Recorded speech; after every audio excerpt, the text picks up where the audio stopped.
están en Universo. Escribinos vía WhatsApp al 0984-970-970.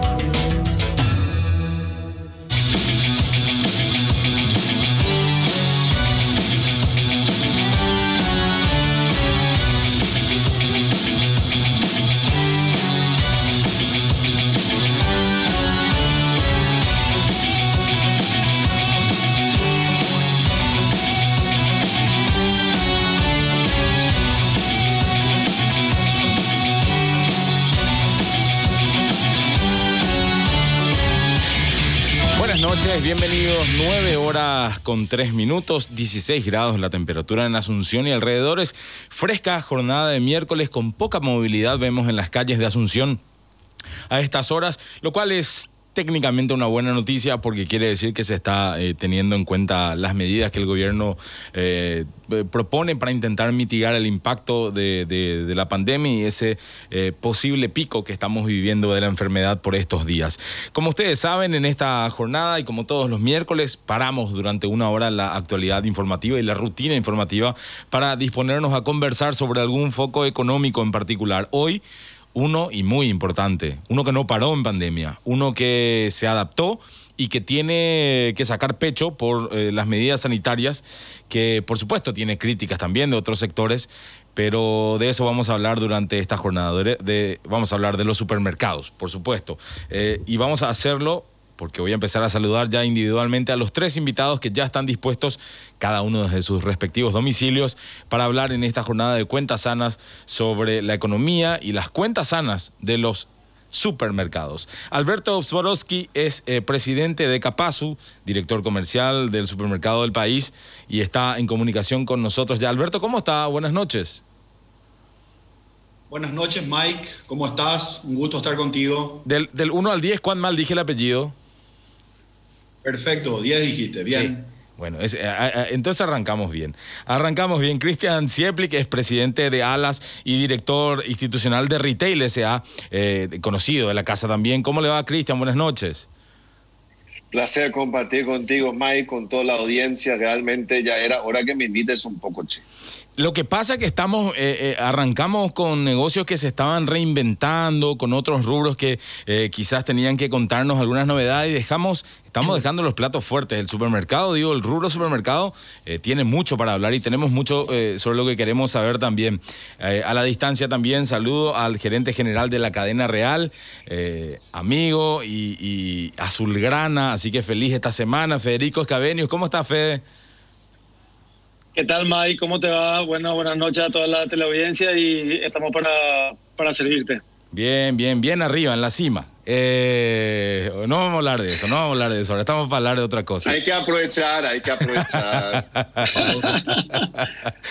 aprovechar. Señores, tenemos mucho de qué hablar, pero lo primero es lo que decía un poco en la entrada y hagamos uno por uno.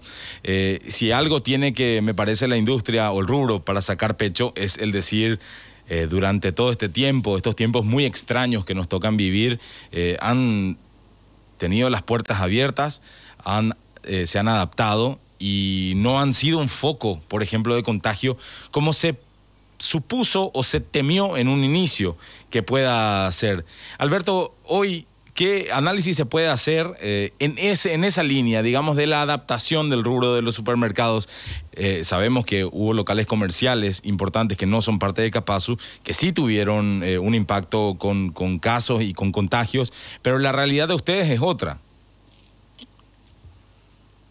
Así es, Mike. Bueno, ya van unos cuantos meses de la pandemia, ¿verdad? Nosotros desde marzo, desde el día 1 que se decretó cuarentena total, hemos adaptado con una rapidez sin precedentes todos los protocolos sanitarios, tanto de higiene en las salas para los clientes como también internamente, ¿verdad? Protocolos laborales. Realmente fue todo un desafío porque nadie tiene experiencia en esto. Como siempre digo, esto es algo nuevo, no hay un precedente del cual nos podamos colgar o comenzar a aprender. Entonces, como vos decís, realmente los supermercados en ese sentido hicimos un gran trabajo y una gran reconversión de nuestra operativa como para poder brindar a los clientes un servicio, digamos, con todas las normas higiénicas, adaptar nuestras producciones, adaptar nuestras exhibiciones, adaptar la parte de lavado de manos en la entrada, medición de temperatura, dosificación de la entrada en los supermercados principalmente también. Y bueno, realmente fue un desafío pero muy interesante que lo supimos. Hoy en día ya estamos más acomodados, ya estamos, ya digamos que tenemos un poquito de rodaje con la situación y eso hace, digamos, que ya sea un poquito más sencillo. Pero como te dije antes, no fue nada sencillo, esto es algo sin precedentes. Y no solamente la parte higiénica, sino también la parte de abastecimiento fue un gran desafío. Cuando fue la cuarentena dura, la logística en general de los proveedores se vio un poco afectada porque el tránsito no fue, digamos, lo mismo de fluido que fue en un tiempo normal. Uh-huh. Entonces, bueno, se complicó un poquitito, pero supimos, digamos, trabajar bien con los proveedores. Nuestros departamentos comerciales y los departamentos comerciales de los proveedores han hecho un gran trabajo en ese sentido. Cristian, si se puede hacer un balance en el caso de ustedes con retail, ¿qué se puede decir a varios meses ya de iniciada esta etapa en la que estamos viviendo? Y realmente hoy podemos confirmar que es mejor ser historiador que profeta. Es realmente indescriptible lo que fue, porque parecería que ya todo es de vuelta a esta nueva normalidad, pero en realidad pasó muy corto tiempo en el que se tuvo que adaptar muchísimas cosas, tanto internas como externas.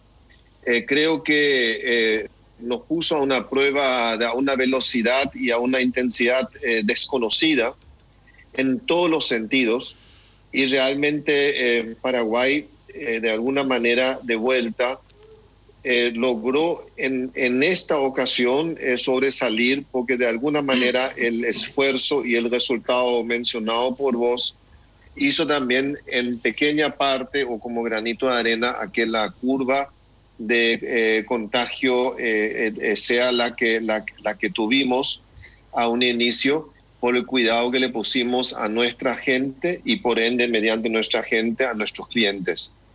Pero sinceramente fueron meses, al comienzo semanas y horas y días, porque era por día y hasta ahora nadie puede decir lo que pueda ocurrir de aquí a 3 meses. Nadie puede tomar esa aventura y decir, porque nadie sabe lo que pueda pasar con las fases ni cómo puede ir yendo este tema, por lo cual realmente, Mike, es una prueba, hoy ya no diaria, pero al inicio fue una prueba diaria, de un montón de cosas que venían, mucho desconocimiento de todos, muchas órdenes y contraórdenes, inclusive me acuerdo que muchos decretos que fueron confeccionando y después se fueron corrigiendo. ¿Cierto? La interpretación, las partes que participaban entre la fiscalía, la policía, quién tenía la razón, cómo era la interpretación. Teníamos proveedores, en un momento dado se prohibió el tema de alcohol, y un proveedor que tenía un camión lleno de alimentos y tenía 2 cajas de vino,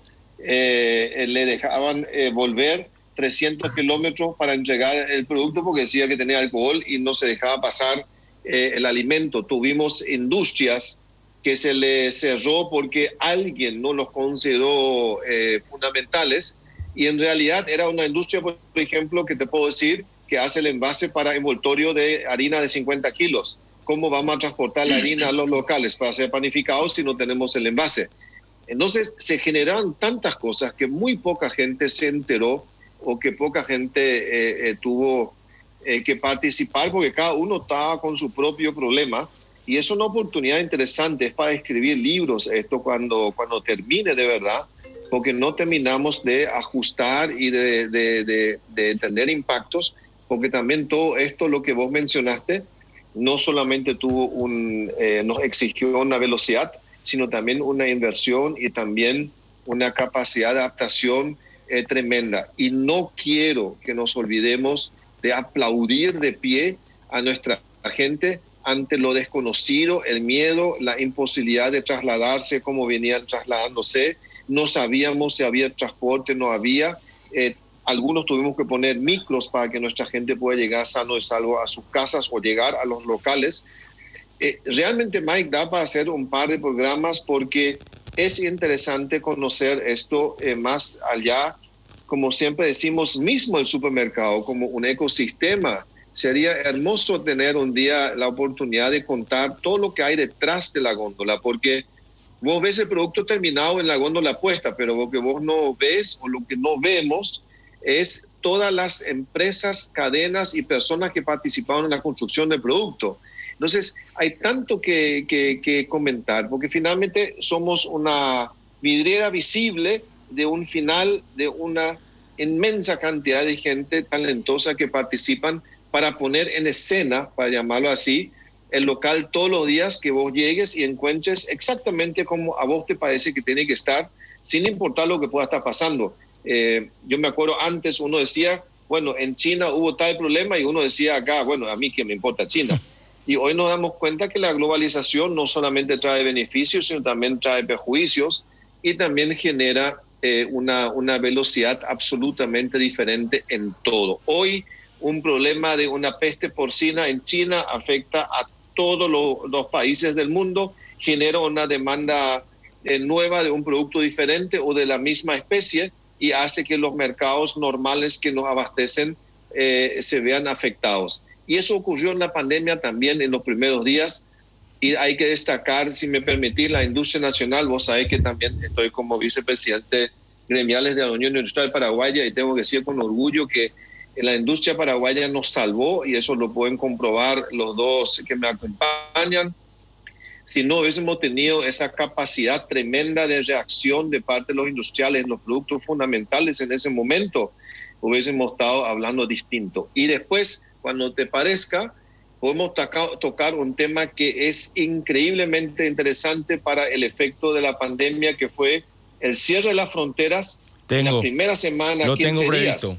Lo tengo previsto. ¿Cómo ayudó a la industria y cómo se puede dimensionar recién ahí lo que debería ser nuestro mercado y lo que es nuestro mercado real de todos los días? Lo tengo previsto dentro de las preguntas en esta charla, ¿verdad? Porque la intención de este programa también es, para nosotros desde el medio, tomarnos un respiro y tratar de aprender y entender un poco mejor el negocio, para sobre eso empezar a formular mejores preguntas. Federico, en tu análisis, ¿cómo se puede empezar a escribir esta parte de la historia, por lo menos para ustedes, en Cadena Real? Bueno, a ver, después de Cristian, digamos, el resumen que hizo es realmente muy completo. May, realmente yo creo que se describe realmente como una historia de mucho sacrificio, ¿verdad? Realmente implicó para todas las partes, incluyendo el supermercadismo, mucho sacrificio y mucha disciplina para adaptarse a este nuevo tiempo, ¿verdad? Realmente podríamos decir que fue, digamos, un tiempo de muchísimo esfuerzo. Ahí quiero destacar un poco también lo que decía Cristian, a los colaboradores de los supermercados, ¿verdad? Porque a veces uno se acuerda de muchos rubros o muchos empleos, digamos, en este caso, y se olvida un poco de la gente que hace posible que estas grandes estructuras como son los supermercados sigan funcionando, ¿verdad? Que son nuestros colaboradores, ¿verdad? Esa gente que se levanta bien temprano en la mañana, a las 5 de la mañana está manos a la obra para hacer que los productos lleguen al consumidor final, ¿verdad? Y realmente todo este proceso de adaptación que vivimos implicó una velocidad de adaptación, una velocidad de respuesta para adaptarnos a la gran cantidad de medidas sanitarias que si bien varias estaban dentro de nuestros procedimientos, implicó sumarle muchísimas otras, ¿verdad? Y también adaptarnos a los nuevos hábitos y a las nuevas costumbres de los consumidores, ¿verdad? Realmente los consumidores empezaron a tener otro tipo de comportamiento. Uh-huh. Y requirió una adaptación tanto de proveedores como del supermercadismo para hacer frente a esas nuevas necesidades, a los nuevos tipos de productos que eran reclamados, ¿verdad?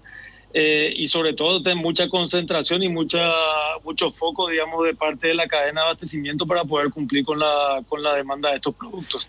Realmente hoy, mirando un poco con el diario del lunes, podemos decir que fue una prueba superada por la cadena de abastecimiento de Paraguay, ¿verdad? El tema de hacer llegar los productos tanto de primera necesidad como otros productos también a los clientes finales, ¿verdad? Realmente no se resintió la cadena de distribución de nuestra economía.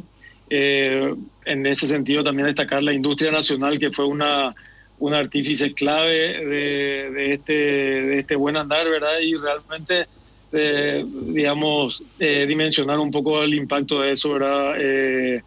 Es algo que nos llevó a estar muy concentrados y muy disciplinados para cumplir con toda esta situación, ¿verdad?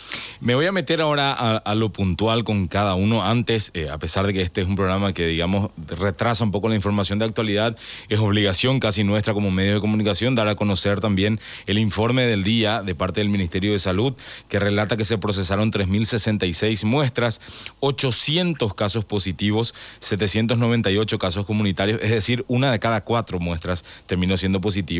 2 del exterior, todos aislados. Se confirma el fallecimiento de 10 personas más, con un total de 358 personas que hasta el momento han perdido la vida, 398 personas internadas, 87 en terapia intensiva y 260 nuevos recuperados. Este es el informe del día, con luego todo el detalle que ustedes encontrarán en las redes sociales del Ministerio de Salud. Nuestra recomendación es siempre informarse a través de los canales gubernamentales y oficiales, como es el caso de las cuentas del Ministerio de Salud, y por favor acudir al médico en caso de algún síntoma, no automedicarse y buscar la atención temprana antes de esperar que los síntomas sean más graves. Es siempre la recomendación que vamos a tener. Bueno, dicho esto, sigamos con nuestra charla, porque estamos hablando con supermercados y dio pie Federico a lo que quiero que sea el siguiente tema de conversación: el consumo.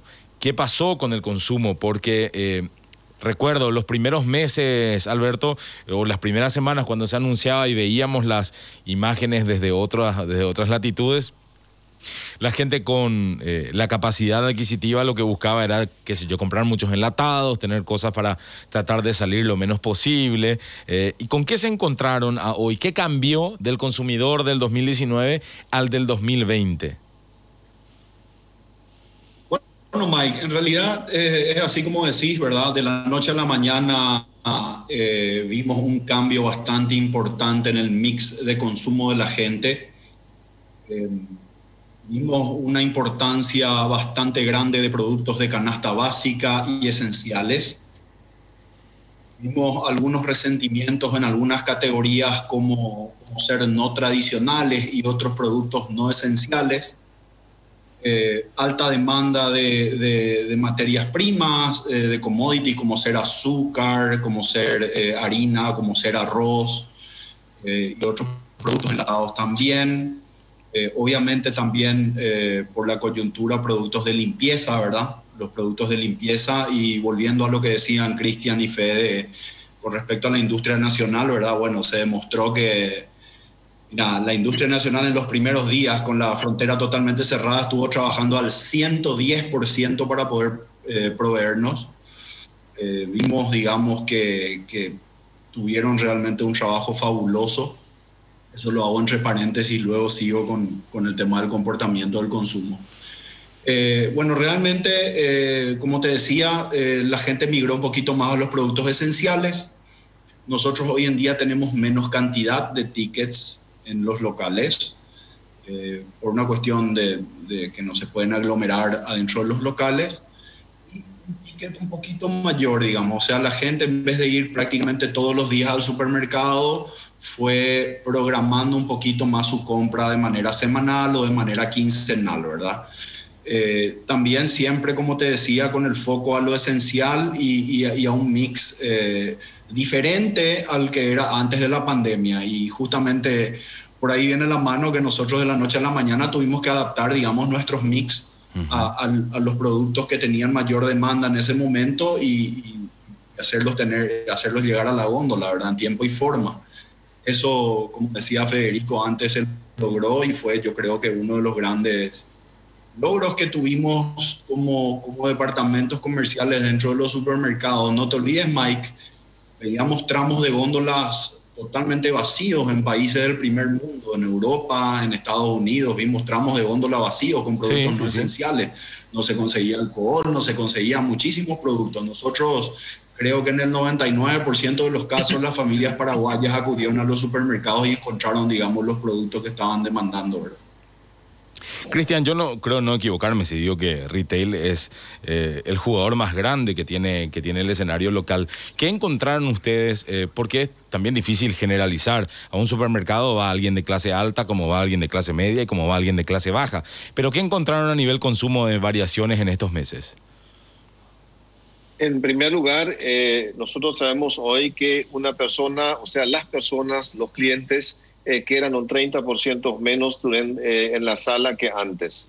La misión de compra está definida por una persona de la familia por el tema de aglomeración y va con una lista bien definida, o sea, ya no hay venta por impulso. Se terminó todo lo que es los niños por la sala. Antes irse al supermercado era un paseo familiar. Venían entre 5 hasta 6 miembros por familia para ir al súper y eso hoy se terminó, va una sola persona. Eso hace que su compra sea absolutamente racional y lo justo y necesario. Y como dijo Alberto, como se va menos veces, si bien hay un ligero aumento en el valor del ticket promedio, hay una gran caída en la cantidad de tickets y no se recupera en la facturación en total. Por otro lado, la gente, no nos olvidemos, por los protocolos sanitarios, toda la parte de roticería, panería, confitería, y patio comida, bueno, patio comida luego se tuvo que cerrar y todo lo que es roticería, panadería y confitería se tuvo que envasar. Al envasar, vos le estás obligando a la gente a comprar a lo mejor un producto o un volumen que no está dispuesto o no tiene el dinero para hacerlo, lo que hizo que cayera muchísimo la venta de ese sector. Un sector que tenía un peso muy importante dentro de la estructura del supermercado y tenía una contribución mucho mejor de lo que tienen los otros productos comunes como los más básicos, que tienen una mucho menor contribución.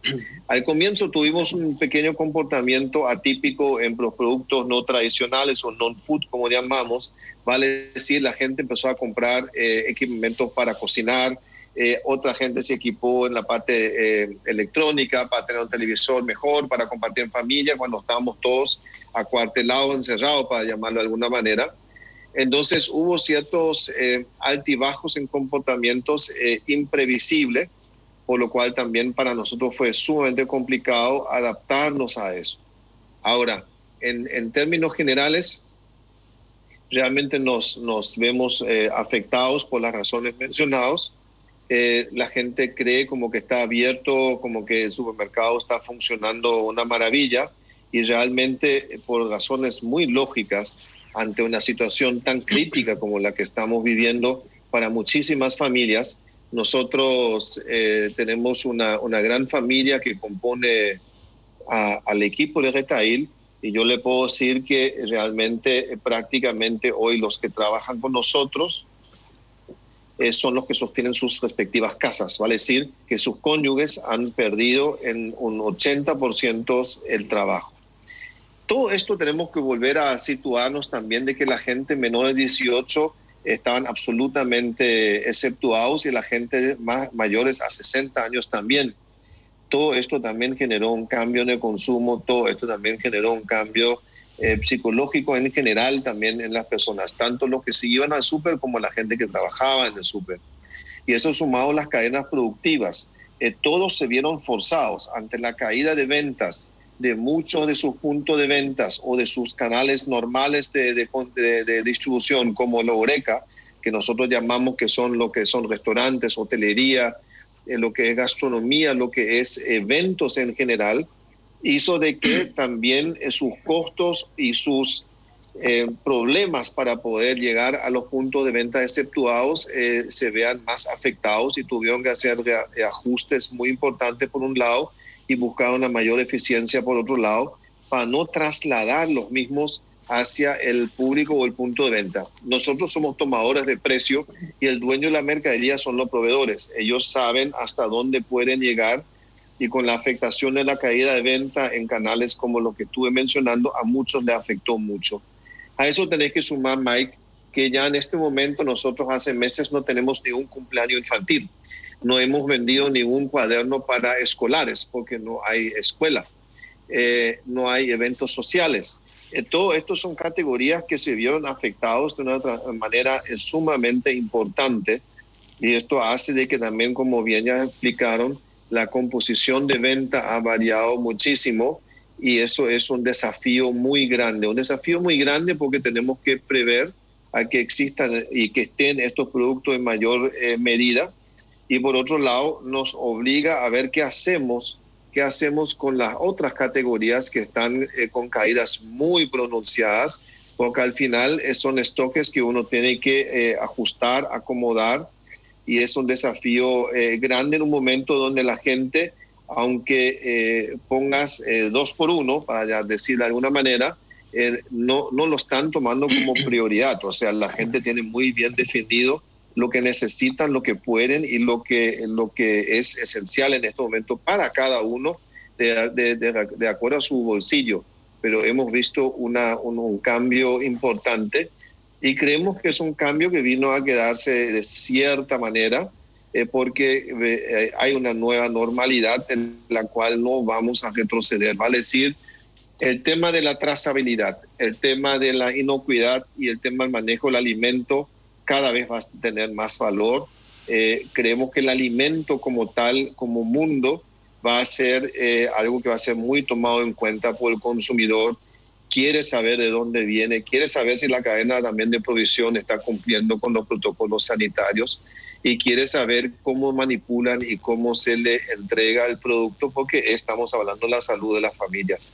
Entonces, realmente la responsabilidad de estar exceptuado fue tremenda. La presión es inexplicable en este momento, porque parecería que todo es lindo, pero eran muchas noches sin dormir de cómo garantizar y cómo también poder estar tranquilo a que uno no se convierta en lo que bien mencionaste, un punto de contagio. Y eso realmente es difícil de trasladarlo en una conversación.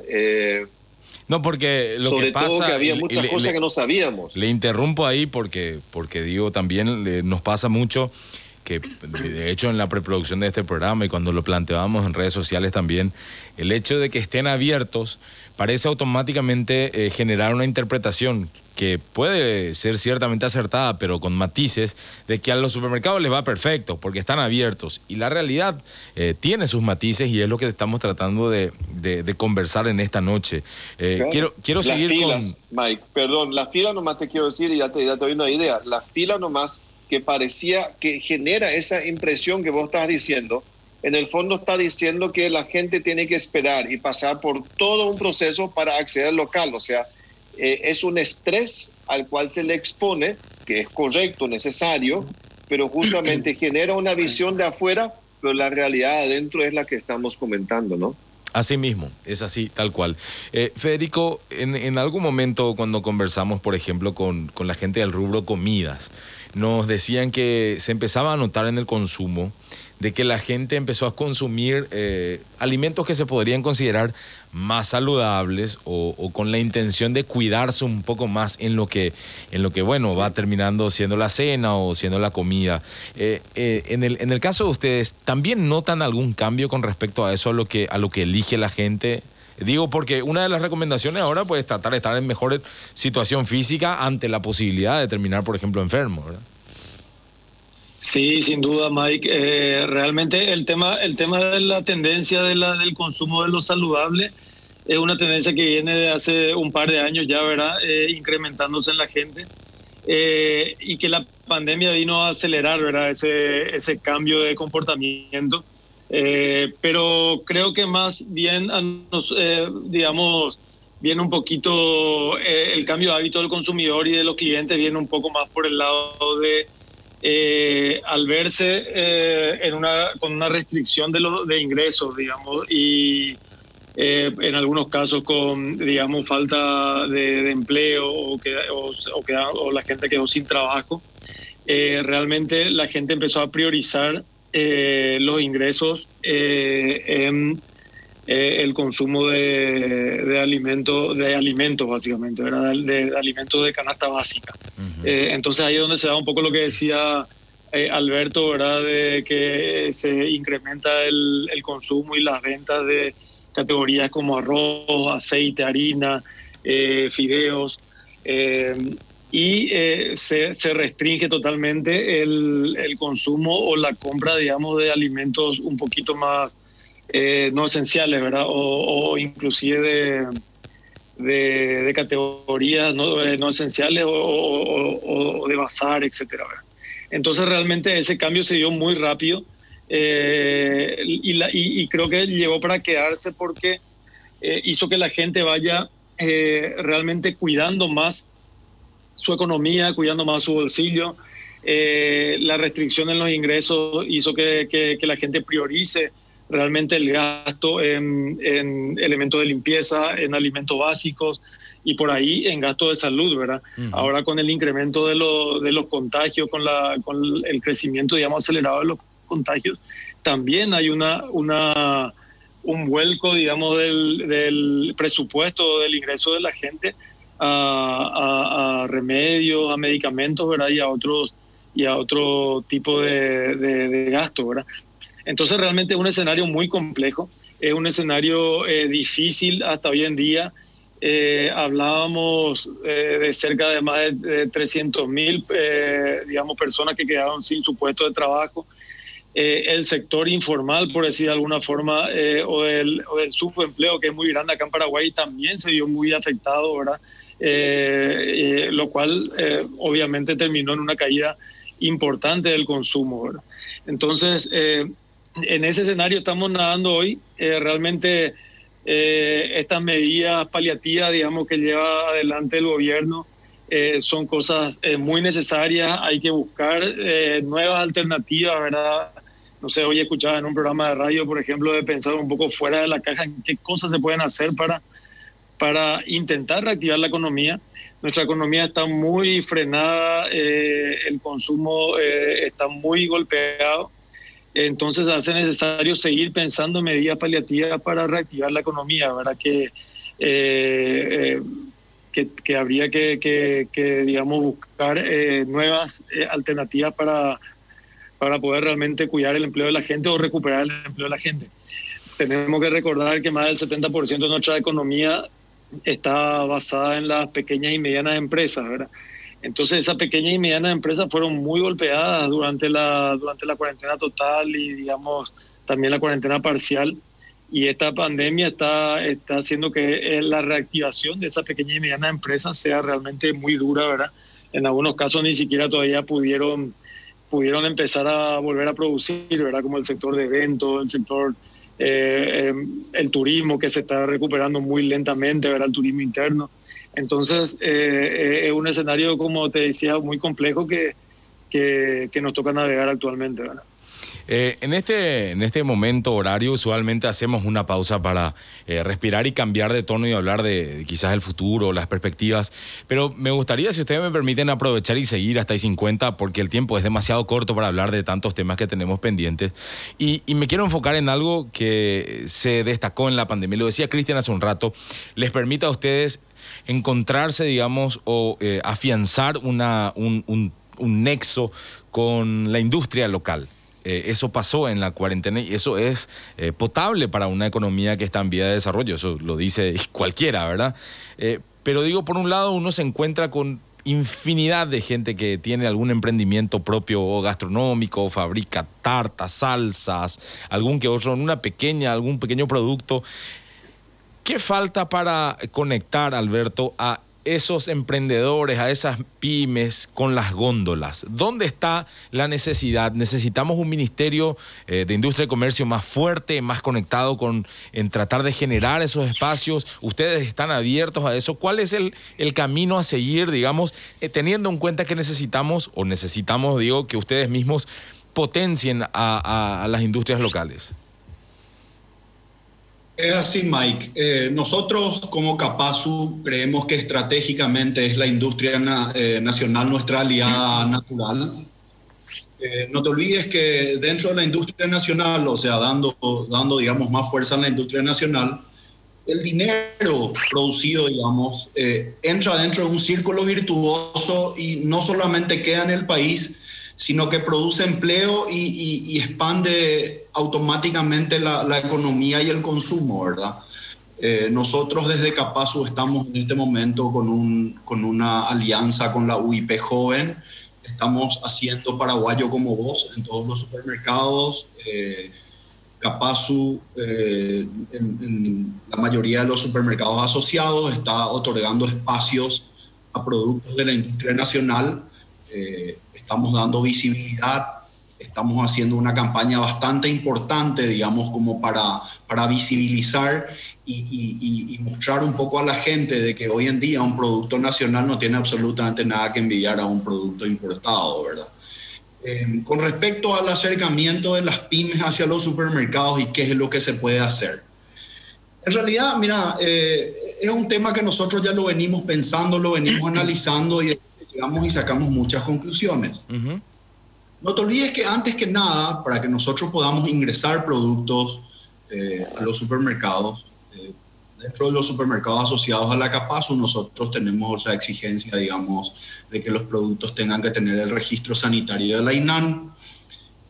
No todas las empresas pueden en este momento, digamos, ya tener ese registro sanitario. Nos encantaría de que pueda ser mucho más rápido, nos encantaría, digamos, de que todos puedan acceder con mayor velocidad, ¿verdad?, a tener esos registros. Pero si me preguntas, de 5 años a esta parte hemos realmente avanzado muchísimo. Hay muchísimo más por crecer, muchísimo más por dar todavía a las pymes dentro de los supermercados. Y te quiero dar también una primicia. Nosotros desde Capasu vamos a hacer una especie de concurso donde vamos a mirar varias empresas, varias pymes.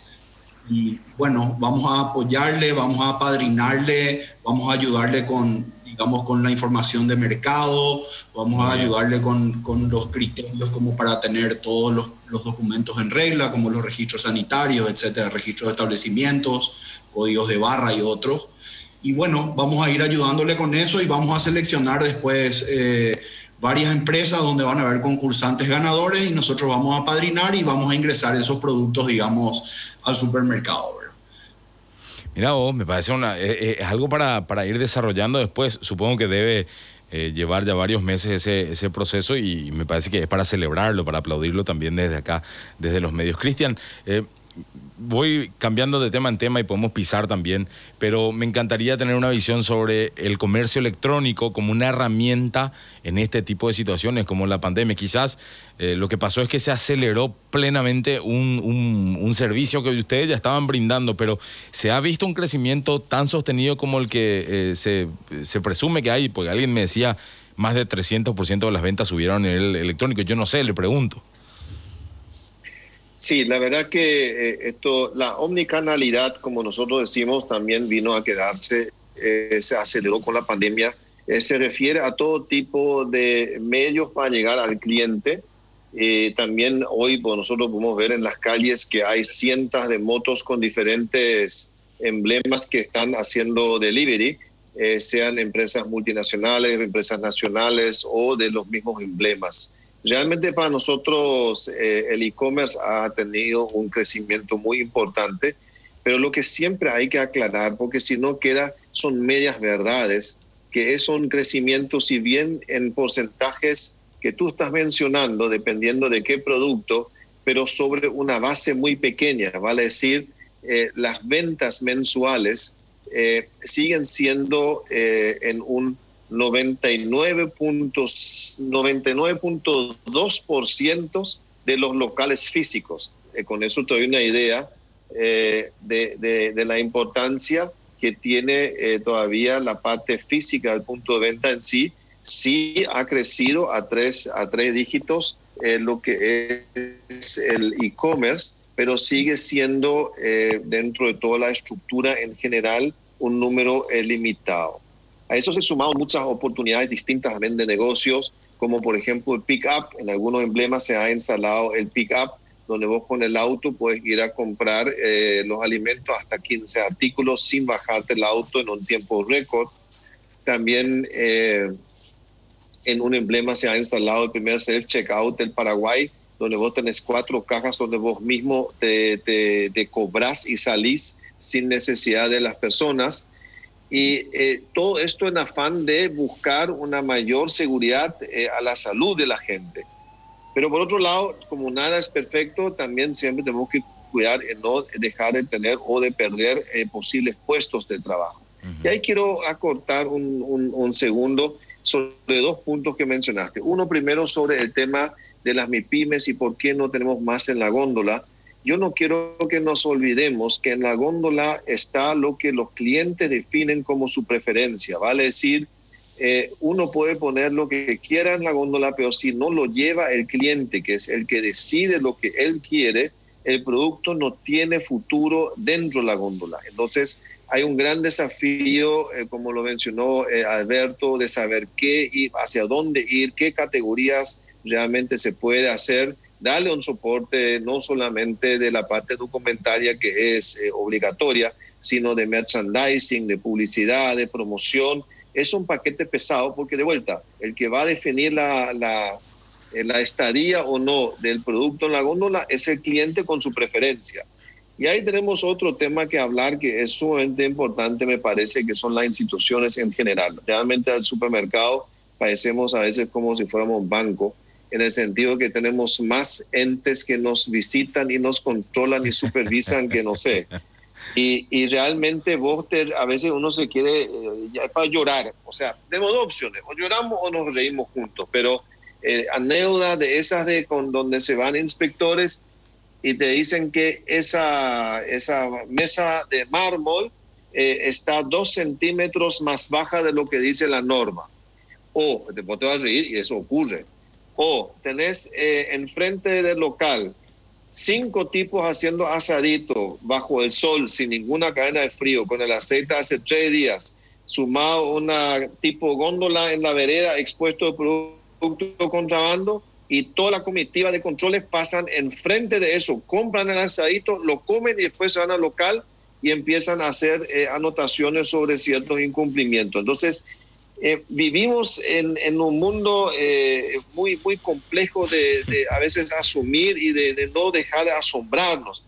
No sé, se construyó una shopping galería, se invirtió no me acuerdo cuántos millones de dólares, pasaron creo que los 100 y pico millones de dólares, y finalmente enfrente de una calle que parece a veces una cloaca abierta o un cráter que tuvo algún tipo de ataque extraterrestre. Entonces, vivimos en estos conflictos permanentes, Mike, y que tampoco son fáciles y parecen poca cosa, y no quiero que quede como una anécdota, como un chiste, pero en realidad es una gran frustración también y una gran competencia desleal de todo punto de vista, porque finalmente realmente nosotros estamos pagando todo lo que se tiene que pagar, generando fuentes de trabajo dignos que le permitan a la gente soñar en desarrollarse, porque tampoco, mira, el supermercado tiene una rotación promedio del 30% en el mundo.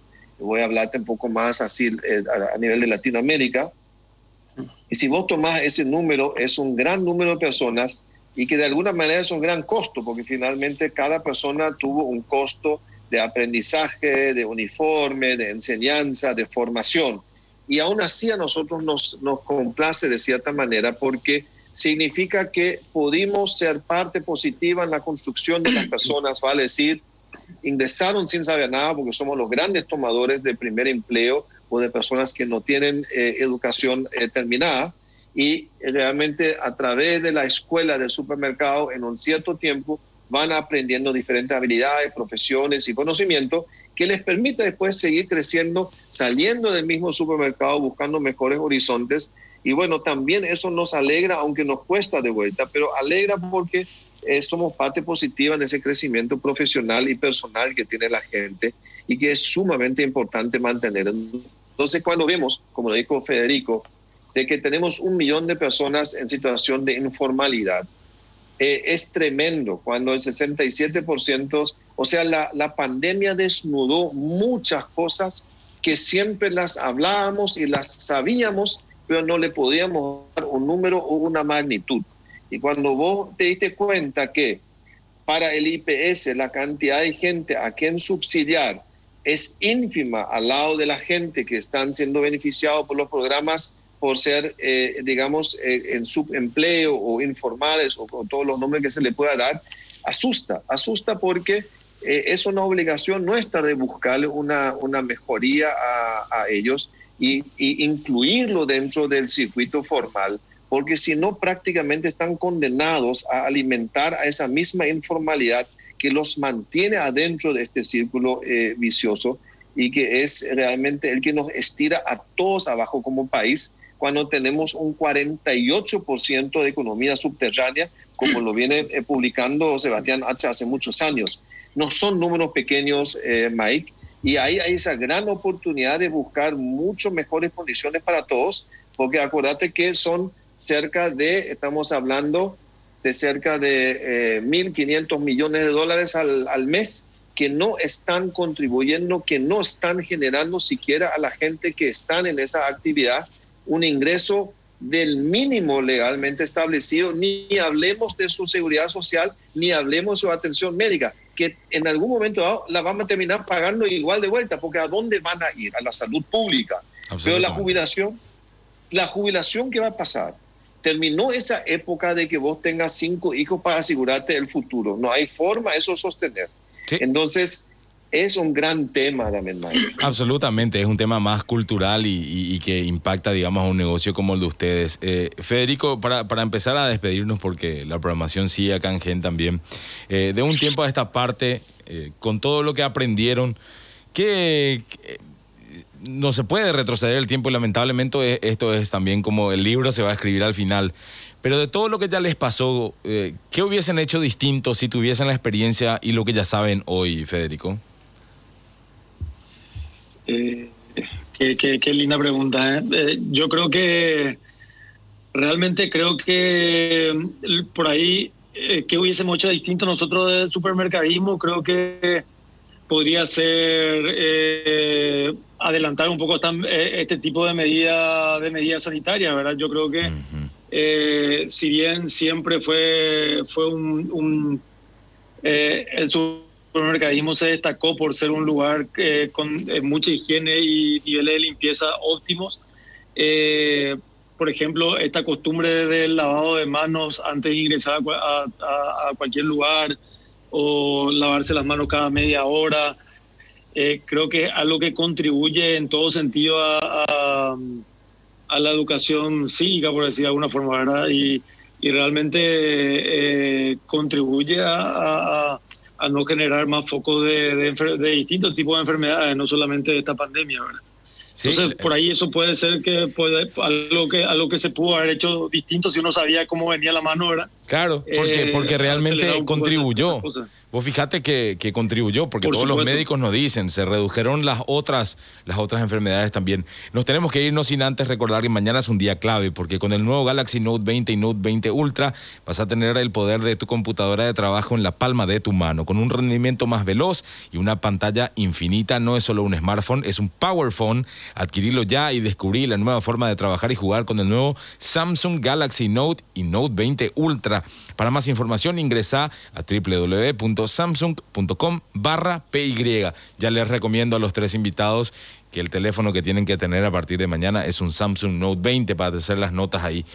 Se queda muy corto lamentablemente el tiempo y creo que vamos a tener que repetir charla porque quedaron muchas cosas por conversar, pero la verdad, como les decía al comienzo también, para nosotros es muy justo y muy edificante encontrar en ustedes respuestas que nos hacen a nosotros tener un mejor panorama para desde ahí empezar a construir también una mejor información para nuestras audiencias, que también siguen creciendo. Así que empiezo a despedirlos individualmente agradeciéndole a todos. Alberto Psorowski es presidente de Capazo y director comercial del Supermercado del País. Alberto, un gusto, muchísimas gracias por haber estado. Mike, un gusto, realmente siempre a las órdenes para aclarar. Hay un mundo atrás del supermercadismo, atrás de las góndolas, hay una estructura y unos engranajes bastante interesantes. digamos, con muchas personas involucradas, así que a las órdenes para charlarlo cuando quieras. Gracias, Cristian Cieplik. Muchísimas gracias, Cristian, como siempre, por la gentileza de charlar con nosotros. Mike, es un placer compartir tu programa. Realmente, Dios quiera que lo podamos repetir. Lo que yo me quiero referir que realmente hay mucha gente, muchas personas, muchos talentos humanos detrás de cada historia, y realmente me parece que eso es lo que tenemos que rescatar. Y también decir que la pandemia de alguna manera, Mike, nos permitió ver las personas. ¿Cuántas veces vos entraste al supermercado y te fijaste en la cajera o en el tipo que está ahí haciendo guardia para resguardarte en tu integridad física? Yo creo que muy poco. Hoy la gente ha cobrado vida, ha cobrado existencia física, y la gente lo mira porque es el que te cuida, el que te pone, el que te mide la temperatura, el que te pone el alcohol, la que cuida el lugar donde pasó el cliente anterior para que vos tengas todo desinfectado.